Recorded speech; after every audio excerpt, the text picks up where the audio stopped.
savez, être président d'une académie n'est pas du tout facile.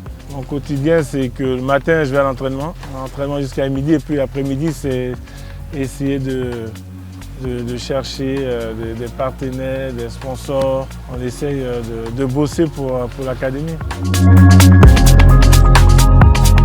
Déjà parce que c'est mon pays, et puis j'avais décidé aussi de créer mon centre de formation à Abidjan ici. Voilà pourquoi je suis revenu.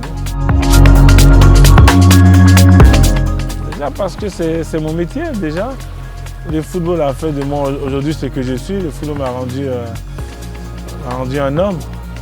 Donc je dois rester dedans, c'est mon domaine. La seule chose que je connais, c'est taper dans le ballon. Donc oui, c'est pour ça que j'ai décidé de rester dedans. Et puis tendre la main à nos jeunes frères ici.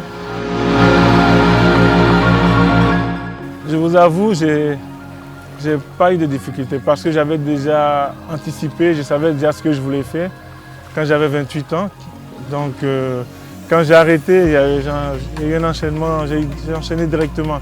Tout ce qui était en activité, j'avais déjà commencé les papiers, j'avais déjà ce que j'allais faire.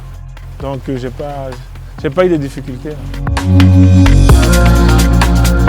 Et quand j'ai signé mon premier contrat professionnel à Auxerre, le 14 octobre 1998, c'était pour moi, j'aurais jamais pensé à signer pro, surtout à l'AJ Auxerre, pour un gamin qui vient de la Sikoji à Koumassi. Quelques années après se retrouver signer un contrat professionnel à Auxerre, j'aurais jamais pensé. Donc pour moi, c'est une date qui m'a marqué, qui me restera à vie, quoi. Déjà, je suis allé à 13 ans. C'est le pays qui m'a adopté. C'est qu'il y avait un quota d'étrangers à l'époque où il fallait 2 étrangers sur le banc et puis un titulaire, ou voire 2 sur le terrain et puis 1 sur le banc. Et à l'époque, il y avait 3 étrangers déjà. Et puis bon, moi, comme ça se passait bien au centre de formation, j'ai eu cette chance que le coach ait envie de mes services en équipe première, ce qui a facilité pour que j'obtienne la nationalité française. Donc c'est de là que tout est parti. Et du coup, j'ai pris la nationalité française pour pouvoir jouer, directement rentrer dans l'équipe professionnelle à Auxerre. Et c'est de là qu'est arrivée l'équipe de France de jeunes. Il faut que ça vienne du cœur. Il faudrait qu'ils voilà, sentent où ils seront bien, où ils vont être titulaires, où ils vont jouer. C'est vrai que le foot, voilà, on ne peut pas savoir du lendemain quand est-ce, mais je pense que ça dépend d'eux. Ça dépend d'eux, de la famille. C'est un choix qui s'est fait en famille, qui s'est fait aussi sportivement.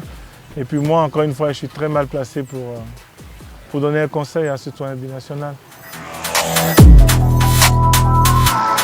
Aujourd'hui, on a un championnat des Ligue 1 qui se passe super bien, un championnat de jeunes. On a de très belles générations, on va dire, chez les 17 ans, chez les 19, chez les U23. Je pense que le football ivoirien a un progrès. Il faut surtout le soutenir pour qu'on aille de l'avant. Il y a beaucoup de centres de formation qui travaillent bien aujourd'hui. Il y a l'ASEC qui est toujours numéro 1 pour moi et qui fournit toujours des très très grands joueurs. Donc le conseil que je peux te donner, c'est de soutenir les clubs, les jeunes et puis bon, surtout le président de la Fédé qui continue à faire ce qu'il est en train de faire parce que je pense qu'aujourd'hui, on ne peut pas se plaindre.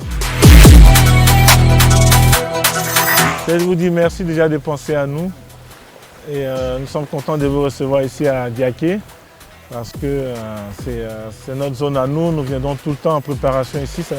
Nous sommes là pour la 3e année. Je vous dis merci pour tout et encore une fois merci de penser à nous. Ça nous fait vraiment plaisir. J'espère en tout cas qu'on va se revoir